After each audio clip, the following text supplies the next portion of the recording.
right, so we have another question today. Excited to dig into this one. Let's go ahead and hear it. What would be a good way to make sure I'm not opening or replacing keys for cars that are not owned by the person calling?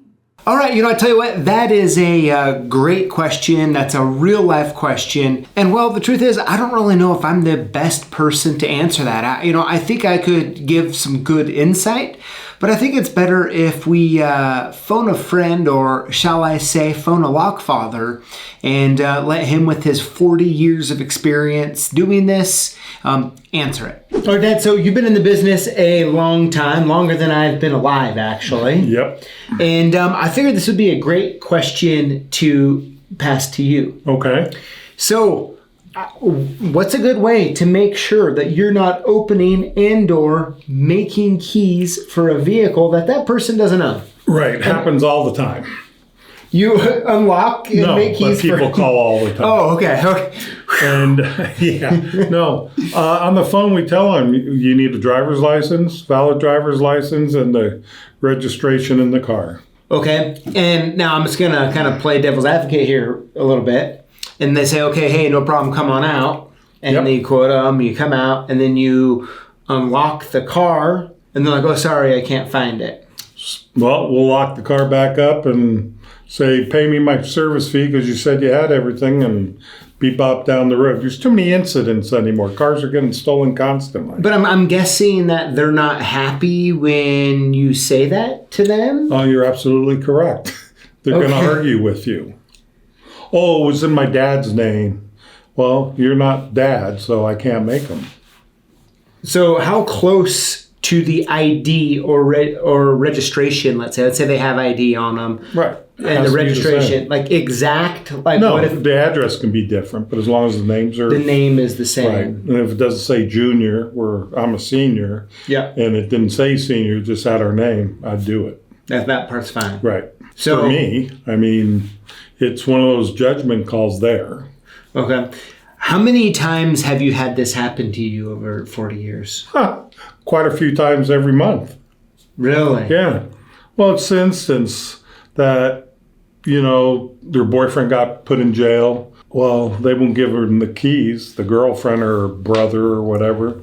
Said, sorry, you got to have it towed because we can't make keys if it's not in your name. Yeah. Because we're liable then wide open because it's not matching. Mm-hmm. So we refuse to do it. There's some locksmiths what will do it, not my company. Yeah. And so if we could just summarize here really quick. So when the person calls in and, hey, I need keys made for my vehicle, or I'm locked out of my vehicle, on the phone you tell them that the registration of the vehicle has to, do you have ID and does the registration match? How do you say that on the phone, I guess is what I'm asking you. Is the car in your name? Oh, yeah. Go out there. If it doesn't, we can't make you keys. And you'd be surprised how many times it does it. Okay, so you're warning them on the phone about this. Yeah. So tip one would be make sure you're warning them. Right. And then the second part is you've warned them, you've quoted them, you go out there, you unlock it, and maybe unlock it getting ready to make keys, or maybe just unlock. At that point, you're having them. Yeah, they're verifying. Right. And if it doesn't match, you're like, hey, I'm sorry, but I can't do this. Right. You still have to pay me for coming out here. Right. Lock the door before they get a chance of getting your way. And then if they start getting it all worked up, you just call the cops, or what percentage escalate to where it gets really uncomfortable? Well, there's only one time we had to call the cops, Okay. Because we're liable. That person isn't. For all you know, like I say, it could be a wife or an ex-wife, or it's best to make sure whoever you're making the keys for, name's on that registration. Okay. Because even in divorces, same thing. The husband's taking it or the wife's taking it. Both their names are on there, no problem. Yeah. And we only do it once. Yep. I'm not a double dipper. Well, very good. Well, I really hope that helps answer your question, or at least kind of put you down the right road to figure out exactly how you want to communicate that with the customers that are calling you. Now, of course, the Lockfather, myself, we want to hear from all of you out there who have experience in the comments below. What are your company policies? What are you doing to ensure you're keeping your company and the vehicle owner. Safe and secure. Perfect. Thank you. Wow. Do you charge extra for that, or is that included? All right, everybody. Hey, thanks, Dad, for coming on. Yeah, no problem. Thanks for watching, and we'll see you next time. Started here. Dad, get back up just a little bit.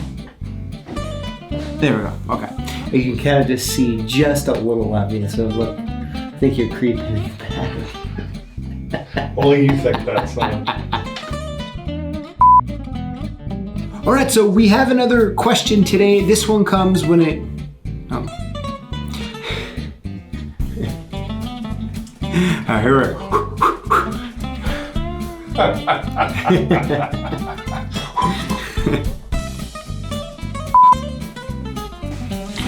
Quick intermission. In other words, he don't got his act together right now.